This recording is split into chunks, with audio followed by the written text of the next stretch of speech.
দিন আজ 5টা দিন রাস্তাঘাট সব তলায় গেছে বৃষ্টিতে খানা খদ্দ যে জায়গা আছে প্যাসেঞ্জার লই ওই নেই চুবড়ি খাই তা বাবু কই তোর বাবা দেবে টাকা হ্যাঁ কত খাড়াইয়ে তাই টাকা না লাগে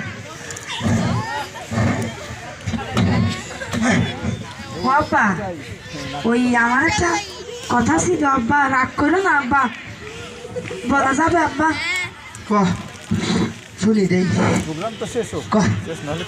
আব্বা ওই বাই দুটের সোয়েদার সাকেরের আব্বা কে আইছে বটুলের আবার ওরে আব্বা জম্মে হ্যাঁ জম্মে শুধু বাদলা ভাই কেন আর শুধু আমি হচ্ছে আব্বা কই শুয়াতে আব্বা এই 3-4 দিন ধরে একই অবস্থা ডাক্তার তো নিতে পারিস না আব্বা আপনারা তো ওষুধ আনতে কই না আব্বা আনেন নেই ওমা তোকে তো নিজে ওষুধ আনবো আমার হাত ধারে না একদম টাকা পয়সা নেই বাজারই করতে পারি না দেখ একটা টাকা নেই আব্বা কি কামানি আমার সাকেরের আব্বা আমি একখান কথা কব ক রাগ করবো না তো না ক আবার মারবা না তো না ওই গাড়ি ঠেলে নিয়ে আসা আইছে তো মাথাটা করছি কি আমাকে যে ছোট্ট পোলাটা হ্যাঁ। ওর কিন্তু অবস্থা খুবই খারাপ ওরে বাবা। কয়দিন ধরে ওর ওই যে সারা গা না কিরকম হলুদ হলুদ হয়ে গেছে হ্যাঁ? চোখের পাতা হলুদ হয়ে গেছে আর মাঝে মাঝে না খালি একশোর বমি হচ্ছে তুমি তাই না কো আমি কিন্তু ওর লক্ষণটা মেলা ভালো বুঝতেছি না আমাকে শোল্ডার মনে হয় কি একটা হয়েছে এখন আমরা কি করবো কও না আমি ওরে বুঝতে পারতেছি না পাঠাচ্ছি কি আমার ওরে শোল্ডার কি হবে সামনে না কও না।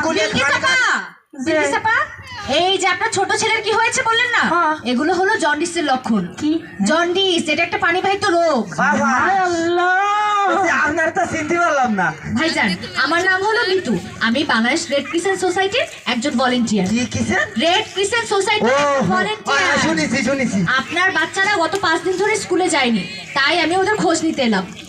বাবা আইছেন জন্মের ভালো কাজ করেছেন একটু আমার দ্বারা আসেন শুনে দিকে যা বাবা কষে কি ওই যে কি করলেন কি রোগ কি বাহিত আমার শোল্ডার কি হয়েছে কন না আমার জন্মে জুটে বয়স দিছে কন আমার শোল্ডার কি হলো ওই কি রোগ কয় আপা, আপনার ছেলের জন্ডিস হয়েছে, এটা পানিবাহিত রোগ। দূষিত পানি পান করার কারণে এই পানিবাহিত রোগ হয়, যেমন ধরেন টাইফয়েড, আমাশয়, কলেরা, ডায়রিয়া, জন্ডিস, এগুলো সব পানিবাহিত রোগ। বাবা আমার শোল্ডার ভালো হয়ে যাবে হ্যাঁ, বাঁচবে বাঁচবে। ও, হয়েছে। ভাইজান, দে দে দে কিসের পানি খান? বাবা আগে আমরা টিউবওয়েলে পানি খেতাম ট্যাপের পানি খেতাম খুব ভালো পানি ছিল কিন্তু এই যে কয়েক বছর ধরে বৃষ্টি হয়ে সব তো তলায় গেছে এরপরে এই পানিতে যে কি গন্ধ আর কি পরিমাণ লবণ ওই মাই এনে দিছে তাই খাইয়ে আমি ওই বমের তেতি মরে যেতিলাম আর গরিব মানুষ তো পানি যে কিনে খাবো সে সামর্থ্য নেই চল মেয়ের ওষুধ কিনবো বাজার ঘাট করবো নাকি ওই পানি কিনবো কন একটু বাদে ওই খাতি হয় বুঝেছি ভাই। ভাইজান, আপনি খেয়াল করে দেখেছেন গত 3-4 বছরে কি অসম্ভব গরম পড়েছে, তারপর বর্ষাকালে কিন্তু বৃষ্টির দেখা নেই, অথচ অসময় একটানা বৃষ্টি হয়ে কিরকম জলাবদ্ধতার সৃষ্টি হয়, আর সেই জলাবদ্ধতার পানিগুলো শরীরে লাগার পর কি হয়, চুলকানি, অ্যালার্জি, তারপর খোসপাচ্ছা জাতীয় সমস্যা। বাবা এইবার বুঝতে পারিছি আমাকে সুবীর বাবার খাইছনি ওই ধান খাইছছে কি বাবা ওই রাস্তা তলারে তো যখন রিক্সা নিয়ে প্যাসেঞ্জার নিয়ে যাই তখন ওইখানে 100 বানি খাই ওইখানে 100 বানি খাই শুকোতে শুকোতে আবার 100 বানি খাই এই জন্য মানে খাইছনি সারা ডেরেনের পানি আমার হতে পারে আপা। ভাইজান, কর। আরো শোনেন, এই যে জলাবদ্ধতার কারণে হ্যাঁ। এই ট্যাপের পানির লাইন লিকেজ হয়ে সেখানে ময়লা লবণ পানি যুক্ত হয়ে গিয়েছে। ও আরো আছে, কর। এই টিউবওয়েলের পানির স্তর তো মাটির অনেক নিচে, হ্যাঁ। সেখানেও ময়লা লবণ পানি মিশ্রিত হয়েছে, এই সমস্যার সৃষ্টি হয়েছে। বাবা তাহলে আমরা আর কোনতে পানি খাবো কোন আমরা গরিব মানুষ অত কি কিনে পানি খাতে পারি কি পানি খাবো আমাকে একটু কোন আভা আপা, সবচেয়ে ভালো হয় যদি আপনারা বৃষ্টির পানি সংরক্ষণ করতে পারেন। ও আর কিছু হ্যাঁ, বৃষ্টির পানি হচ্ছে সবচেয়ে নিরাপদ। আর তাছাড়া আপনারা ওই ট্যাপের পানিতে ফিটকিরি বা বিশুদ্ধকরণ ট্যাবলেট ব্যবহার করতে পারেন। কি ট্যাবলেট বিশুদ্ধকরণ ট্যাবলেট বা ফিটকিরি, এই ট্যাবলেট দোকানে কিনতে পাওয়া যায় হ্যাঁ আপা, যায়। অসুবিধা আপা তুমি আজকে যাই ওই ট্যাবলেট কিনে নিয়ে আসবা আর ওই ট্যাবলেট দিয়ে আমরা কলার পানিতে গুলে গুলে খাবো ট্যাবলেট কয় না ট্যাবলেট কয় তোর বাবা তো বুদ্ধিমান ছিল আপা, আর এই ট্যাবলেট যদি না পান তাহলে পানি ফুটিয়ে ছেঁকে সেই পানি পান করতে পারেন। এইটা তো সবচেয়ে ভালো এইটা করবো আমি পানি ফুটিয়ে খাবো তাহলে আর কি হবে না রোগ হবে না না আচ্ছা ঠিক আপা, পানি ভাই তো রোগ আপা, এই যে জলাবদ্ধতা আর পানি দূষণ, এর জন্য কিন্তু আমরা মানুষরাই যাই। ও আমরা কিচ্ছু করিনি আমি কিচ্ছু করিনি বাবা আমরা আমাকে একটু তো দেবে না কিন্তু আমরা কালাম কিচ্ছু না, না ভাই, আমাদের দোষ আছে। কি দোষ? আচ্ছা, এই যে আমরা নির্বিচারে গাছ কাটছি, হাজারটা গাছ কাটলেও একটাও গাছ লাগাচ্ছি না, অথচ নিয়ম কি একটা গাছ কাটলে 10টা গাছ লাগাতে হবে। একটা গাছ কাটলে কয়টা গাছ লাগাতে হবে? 10টা গাছ লাগাতে হবে। একটা লাগাই না, 10টা লাগাই। আপা এই যে খেয়াল করে দেখেন, রাস্তাঘাটে যেখানে সেখানে আমরা ওয়ান টাইম পলিথিন, তারপরে ওয়ান টাইম প্লাস্টিক ফেলে রেখেছি। এগুলো আমরা যেখানে সেখানে না ফেলে, তারপর পুকুরে না ফেলে, যদি আমরা মাসিক চাঁদা দিয়ে নির্দিষ্ট জায়গায় ফেলতাম, তাহলে কিন্তু এলাকাটা পরিষ্কার পরিচ্ছন্ন থাকতো, মশা মাছিও হতো না, আর স্বাস্থ্য ঝুঁকিও কমে যেত। আহা, ওই নির্দিষ্ট টাকা দিয়ে লোক দর যেতে না, লোক দরে তারে দিয়ে ফেলালি ভালো হয় না? হ্যাঁ আপা, অথবা ও মা, পৌরসভা থেকে যে ওর ভাই বোনা ঘরে বনে এসেছে এখন দিছে। তুই ব্যস্ত এখন দেখ আমি যাই, আপনারা এরকম বসে শব্দ বসে হচ্ছে যা, এখন। ঘরে যা। ওই, আমি আছি তো, আল্লাহ রে। আমার শরীরের কি হইলো? আপা আমাদের কিন্তু এই ওয়ান টাইম পলিথিন আর প্লাস্টিক ব্যবহার করা বন্ধ করতে হবে। ও আল্লাহ, আপনি যে কি কোন, কিসের মধ্যে কি? আরে ওয়ান টাইম পলিথিন প্লাস্টিক বন্ধ করলে আমরা কি করবো কোন?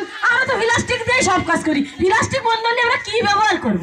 আপা পলিথিনের পরিবর্তে আপনারা পাটের ব্যাগ ব্যবহার করতে পারেন। কিসের ব্যাগ? পাটের ব্যাগ। আর ওয়ান টাইম প্লাস্টিকের পরিবর্তে কাঁচের পাত্র ব্যবহার করতে পারেন।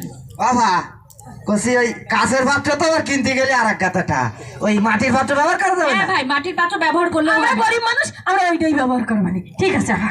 ভাইজান জি। এই যে বলছিলাম না অনেক গরমের কথা, আপনি খেয়াল করে দেখেছেন গত গরমে কত মানুষ হিট স্ট্রোক করে মারা গেল? কি stop? Heat stroke, heat stroke আপা, অতি গরমে মানুষের হিট স্ট্রোক হয়। আপনি কোন ওরেন বুঝো পানি পড়ে? হ্যাঁ, এজন্য গরমের সময় বেশি বেশি পানি পান করতে হবে, হ্যাঁ। আর হালকা রঙের পাতলা সুতি জামা কাপড় পরতে হবে। আর আপা আমরা কিন্তু চাইলেই আমাদের পরিবেশটাকে বাঁচাতে পারি। কিভাবে?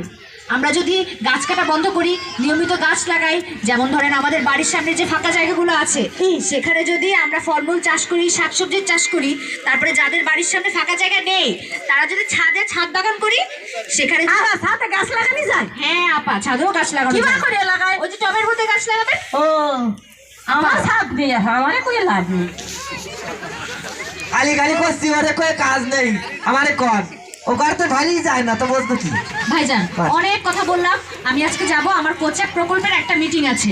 আচ্ছা আমি আরেকদিন আসবো, অনেক কথা বলবো। ঠিক আছে আপনারা- বাবা, ফিরে যেদিন আসবেন সেদিন কিন্তু চা খেয়ে যাবেন। ঠিক আছে ভাই, আপনার বাচ্চাদের অবশ্যই উপজেলা স্বাস্থ্য কমপ্লেক্সে নিয়ে ডাক্তার এই দেখাবেন। এখনই আমি নিয়ে যাবো।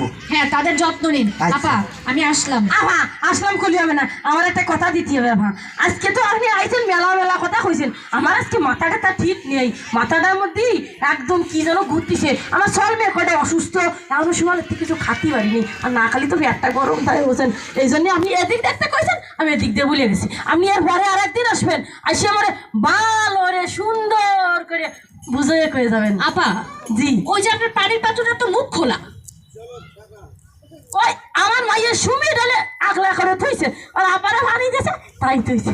না না আপা, এই পানির পাত্রের মুখটা ঢেকে রাখবেন। আর আপা আরেকটা কথা, বাথরুমে যাওয়ার সময় অবশ্যই পায়ে স্যান্ডেল পরবেন, আর বাথরুম থেকে বেরিয়ে এবং খাওয়ার আগে 2 হাত ভালো করে সাবান দিয়ে হাত ধুবেন, কেমন? আমি আজকে আসলাম, আমার মিটিংয়ে দেরি হয়ে যাচ্ছে, আমি আরেকদিন আসবো। বাবা তাহলে আসসালামু আলাইকুম। আবার আসেন, আসসালামু আলাইকুম। এই জি, আমার কিন্তু ভালো কথা কইছে, তা এর মধ্যে কিছু আছে না? ওই পাশটা চলে গেছিল রে। এই দিকে পানি ভাত আগলা করেছে কেটা? আমি না, তুই না মানে সারাদিন বাড়ি তুই তুই আগলা করে নিয়ে কেটে করছিস। আজকে মাইটা দোষ দিচ্ছিস, ফিরে দিন যদি মৃত্যু কথা পুষ, ওই ইট কিন্তু অনেক আছে। এই দেখেন খালি আমার আচ্ছা, দোষ দেবেন না। দিতে লাগিছে। আমার কইছে পলিথিন ফেলানি যাবে না, আপনি প্লাস্টিকের বোতল ফেলাইছেন কেন? আমি খুঁটিয়ে দিচ্ছি, আপনি পানি দিলাম আগলা করাটা ডাকিয়ে দেবেন, বুঝছেন? চলেন, চল মেরে নিয়ে হাসপাতালে দেখতে হবে, আসেন।